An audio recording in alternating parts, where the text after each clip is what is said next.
100 ദിവസങ്ങളിലായി നടക്കുന്ന big boss ഷോയുടെ പകുതിയോളം ദിവസങ്ങളും പൂർത്തിയായി കഴിഞ്ഞു.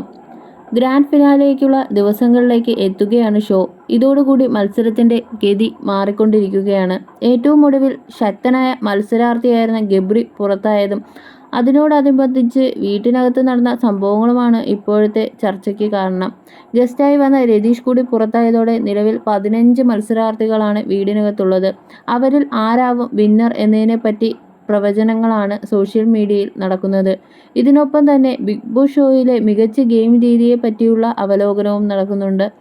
ഈ സീസണിലെ മൈൻഡ് ഗെയിമർ എന്ന് വിശേഷിപ്പിക്കുന്ന താരമാണ് അൻസിബ ഹസൻ. മോഹൻലാലിന്റെ ദൃശ്യത്തിലൂടെ ശ്രദ്ധേയായ നടിയാണ് ബിഗ് ബോസിലേക്ക് വന്നതോടെ കൂടുതൽ ജനപ്രീതി നേടിയത്. തുടക്കത്തിൽ അൻസിബയെ പലരും പരദൂഷണക്കാരി എന്നാണ് വിശേഷിപ്പിച്ചിരുന്നത്. എന്നാൽ അധികം വൈകാതെ അൻസിബയ്ക്കും പവർ കൂടി. വീടിനകത്ത് ഋഷിയുമായുള്ള കൂട്ടുകെട്ടും ഒച്ചപ്പാടും ബഹളങ്ങളുമില്ലാതെ കാര്യങ്ങൾ വിവേകത്തോടെ പറയുന്നതാണ് അൻസിബയുടെ രീതി. ഏത് പ്രശ്നത്തിലും അധികം ബഹളമുണ്ടാക്കാതെ ആവശ്യത്തിന് മാത്രം കാര്യങ്ങൾ പറഞ്ഞാണ് അൻസിബ തൻ്റെ മികവ് പുലർത്തുന്നത്. ഇതിനെപ്പറ്റി ആരാധകരുടെ അഭിപ്രായം വളരെ നല്ലത് തന്നെയാണ്.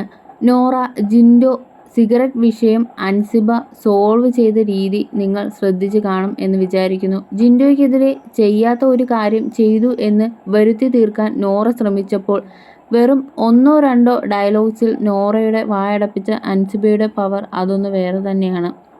ഒത്തിരി ഡയലോഗ്സിൻ്റെ ആവശ്യം അൻസിബയ്ക്കില്ലെന്ന് മുന്നേ പലവട്ടം തെളിയിച്ചിട്ടുള്ളതാണ്. നോറയെ പ്രൊവോക്ക് ചെയ്യാനായി വെയിലത്ത് നിന്ന് ജിൻഡോയെ നൈസായിട്ട് പറഞ്ഞ് അകത്ത് കയറ്റി വിടുന്ന അൻസിബയുടെ ക്ലാസിക്കൽ രീതി വീക്കെൻഡിൽ ഒരിക്കൽ കൂടി ലാലേട്ടന് മുന്നിൽ അവതരിപ്പിക്കുകയും ഇലയ്ക്കും മുള്ളിനും കേടുകൂടാതെ നോറയുടെ ആരോപണങ്ങൾ കാറ്റിൽ പറത്തിക്കൊണ്ട് ആ വിഷയം അവിടെ അവസാനിപ്പിക്കുകയും ചെയ്തു.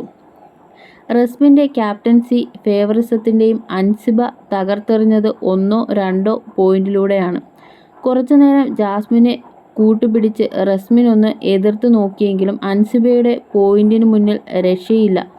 ചമ്മി തല താഴ്ത്തി ഇരിക്കുന്ന റസ്മിനെയാണ് നമുക്ക് കാണാൻ കഴിയുക. ക്ലാസിക്കൽ പവർഫുൾ ലേഡിയാണ്. അത് അൻസിബ ഹസൻ തന്നെയാണ്. പ്രേക്ഷകരായിട്ട് കണക്റ്റ് ആവുന്ന ഒരു രീതിയുണ്ട് ഈ മിടുക്കിക്ക്. അതുതന്നെയാണ് അൻസിബയുടെ വലിയ രീതിയിലുള്ള സപ്പോർട്ടിനും കാരണമാവുന്നതെന്ന് ചിലരൊക്കെ മനസ്സിലാക്കേണ്ടതാണ്. ഗബ്രിയൽ ജോസ് എന്ന മെറ്റീരിയലിന് ഇല്ലാതെ പോയതും പ്രേക്ഷകരായിട്ടുള്ള അത്തരമൊരു കണക്ഷനാണ്. ബിഗ് ബോസ് ഷോയിലെ ഏറ്റവും മികച്ച ഗെയിം രീതിയും അതുതന്നെയാണ്.